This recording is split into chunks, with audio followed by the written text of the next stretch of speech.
Lundi 22 février 2021. Sur le vif, un balado du Crémis, épisode 21. Échange en contexte de crise sociale et sanitaire avec Caroline Grimard, professeure adjointe à l'École de travail social à l'Université de Montréal.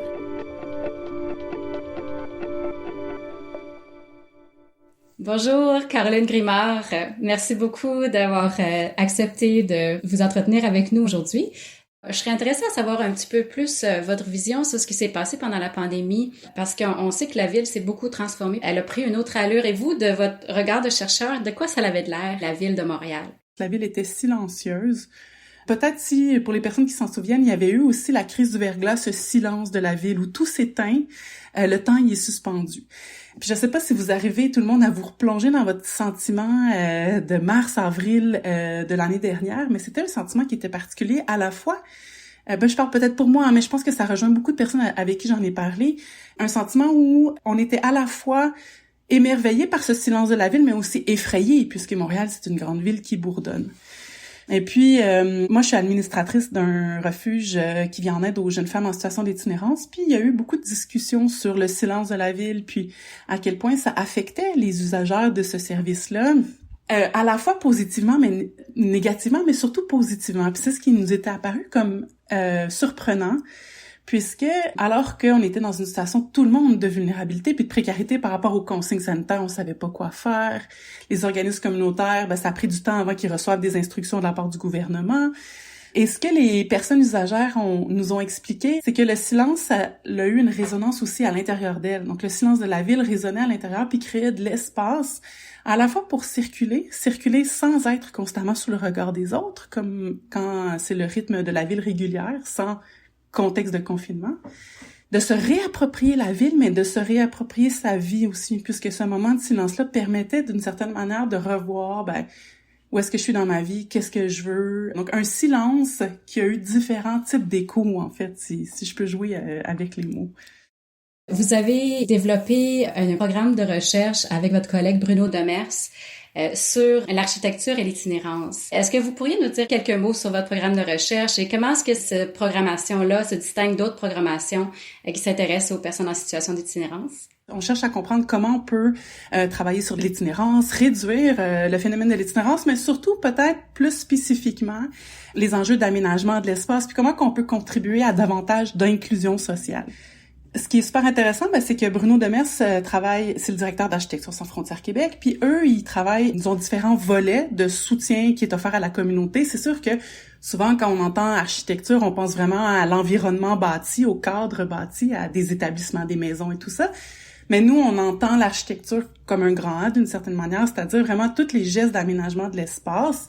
Donc oui, certes, ça concerne la construction de bâtiments, mais ça concerne aussi le design de places publiques, par exemple. Et puis, à partir de ce moment-là, c'est là qu'on s'est mis à réfléchir ensemble. Comment qu'on peut faire pour poser d'autres gestes, pas juste à travers la création de refuges, mais aussi comment qu'on peut faire rentrer en dialogue le grand public. C'est justement voir comment on peut peut-être à la limite redessiner certains espaces ou revoir la façon dont ces espaces-là sont utilisés pour créer plus d'inclusion. Puis on s'est aussi rendu compte avec le temps, mais pas que nous, mais nous on a décidé de s'intéresser davantage à ça, c'est que le mobilier hostile, disons des bancs qui ont des séparations, qui fait en sorte que ça sert un peu d'accoudoir, mais ça fait qu'on peut pas se coucher sur un banc.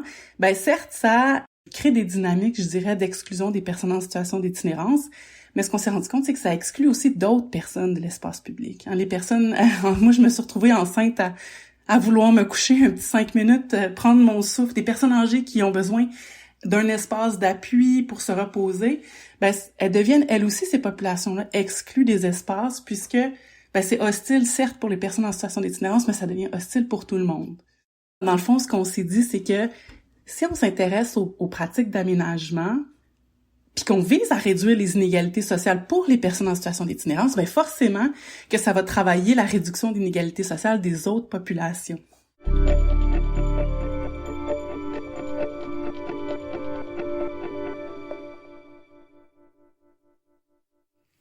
On a vu d'autres manifestations de ça, de transformation de la ville. Je pense par exemple au campement Notre-Dame.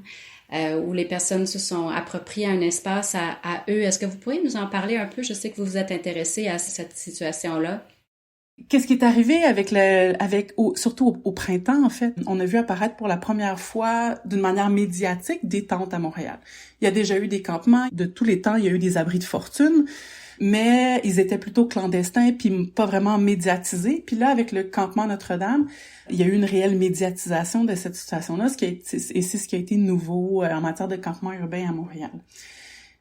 Je pense que c'est un concours de circonstances de voir une telle ampleur de tentes à Montréal. Je crois que c'est lié vraiment intimement à la pandémie, mais en même temps, Montréal, c'est quand même une ville qui connaît depuis des années de suite des crises de logement. Donc, je pense que tout ça, c'est lié aussi à un contexte vulnérabilisant qui était déjà présent auparavant.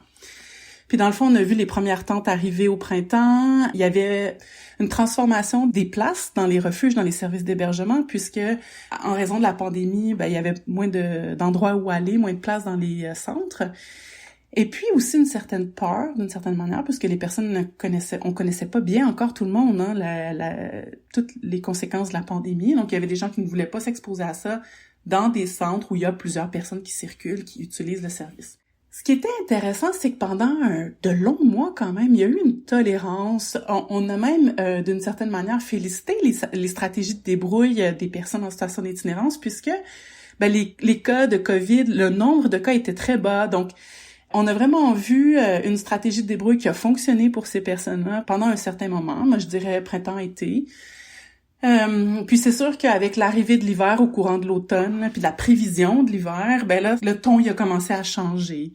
La façon de voir le campement aussi a commencé à changer. Les élus, les administrateurs s'inquiétaient. Il y avait tout de même des organismes communautaires qui faisaient du travail de rue, du travail de outreach, qui étaient présents au campement Notre-Dame. Il y avait des solutions qui ont tenté d'être mise en place pour sécuriser les endroits. Même, je pense qu'il y a eu un ensemble d'éléments autour de la communication puis d'intérêts sécuritaires, publics, administratifs qui a fait en sorte que le campement ait été démantelé. Donc, c'est sûr que c'était une situation qui était pas simple. On est en train présentement, puis je pense qu'il y a plusieurs organismes communautaires qui sont en train de réfléchir à comment soutenir cette situation-là si elle avait à se reproduire, en fait. Ouais.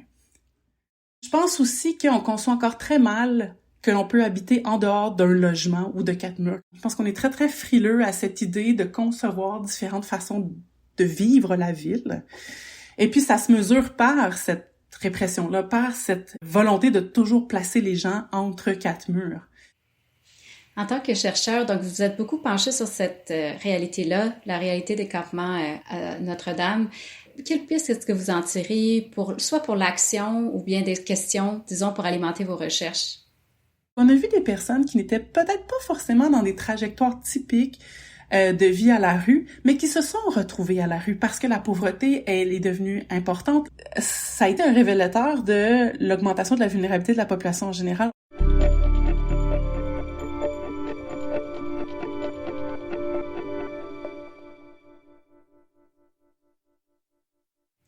Et vous, pour votre programmation de recherche, est-ce que vous avez des activités ou des pistes, des choses qui sont prévues dans les prochains mois pour justement réfléchir à ces questions-là, mais particulièrement sous l'angle de habiter dans la ville ou habiter l'espace? Oui, en fait, on est en train de développer avec d'autres chercheurs du CRIMIS, puis aussi, bien entendu, mon partenaire Architecture sans frontières Québec, un séminaire sur la notion de community first. Ça rejoint un peu ce que je vous ai dit au tout début de notre conversation, c'est qu'on peut se servir des situations d'inégalité sociale qui sont vécues par les personnes en situation d'itinérance pour visiter d'autres populations qui sont aussi victimes d'inégalité sociale. Et donc, de replacer constamment, d'avoir le réflexe de penser à la communauté, community first, ça nous permet de recentrer notre regard sur le tissu social. C'est qui est là, c'est quoi les besoins, ça correspondrait à quoi en termes de programmation ou d'aménagement d'espace. Je vous donne peut-être un petit exemple. On a su il y a 2 semaines à peu près dans les nouvelles que un promoteur immobilier va développer à peu près 500 logements en face de la place Émilie-Gamelin. Ça sera 500 logements qui n'incluent pas pour l'instant de logements sociaux, ni de logements abordables, ni de logements familiales, comme le souhaite le règlement de la mixité sociale de la Ville de Montréal. Donc, le promoteur ne veut pas entrer en matière sur la question du logement social, alors que c'est un quartier qui est super important pour les personnes en situation d'itinérance. Le Jardin Gamelin, c'est un parc, qui est habité par les personnes en situation d'itinérance. Et de construire 2 tours à appartements complètement neufs, donc on peut présumer que ce sera des personnes qui ont plus de moyens que d'autres et qui vont créer des tensions supplémentaires avec les personnes qui habitent dans le square ou qui utilisent le square, en fait. Donc, si on avait eu une réflexion sur le tissu social qui est présent, sur la communauté qui est présente, déjà dans ces lieux-là, peut-être que le projet y aurait été amené différemment ou que les élus, les administrateurs auraient pu questionner les promoteurs pour que ça reflète aussi vraiment les besoins de ce quartier. Merci beaucoup, Caroline Grimard, et bonne continuité avec Bruno Demers de Architecture sans frontières. Je pense que c'est des très beaux projets, on va suivre de près. Merci, Alexis. Bye. Merci, au revoir.